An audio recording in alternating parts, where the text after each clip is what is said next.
16 বছর বয়স, এত নারী দেখো কেন? এত মহিলা দেখো কেন? এত অসভ্য ছবি দেখো কেন বাপ? এত কম বয়সে এত বড় চরিত্রহীন হয়ে গেলা? এত অল্প বয়সে এত উলঙ্গ ছবি দেখে ফেললা?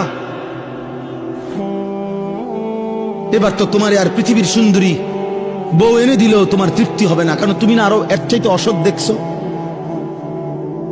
আল্লাহর কসম, নবী বলছে, নারী যখন বেপর্দা হয়, শয়তান তাকে সর্বোচ্চ আকর্ষণীয় করে, উঁচু করে, লোভনীয় করে তুলে ধরে, দেখায়।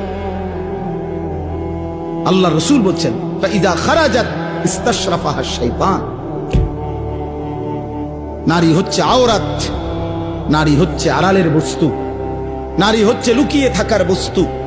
কন্যা হচ্ছে লুকিয়ে থাকবে, যে তার আত্মসম্মান রাখবে, যে পুরুষ তুমি ভদ্রচিত ভাবে শরীয়ত সম্মত পদ্ধতিতে বিবাহের পবিত্র সম্বন্ধের মাধ্যমে আসো, কোনো আপত্তি নাই।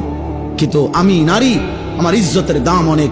এজন্য আমরা কিতাবে পড়ছি, যেই মেয়ে বেপর্দা, যেই মহিলা বেপর্দা, ছেলেরা আমার এই কথাটা মনে রাখো বাবা, সবাইরে বলি, যেই মহিলা বেপর্দা, যেই মেয়ে বেপর্দা, আল্লাহর কসম, সে নিজেকে একদম সস্তা কম দামি পণ্য হিসাবেই বাজারে তুলে দিছে।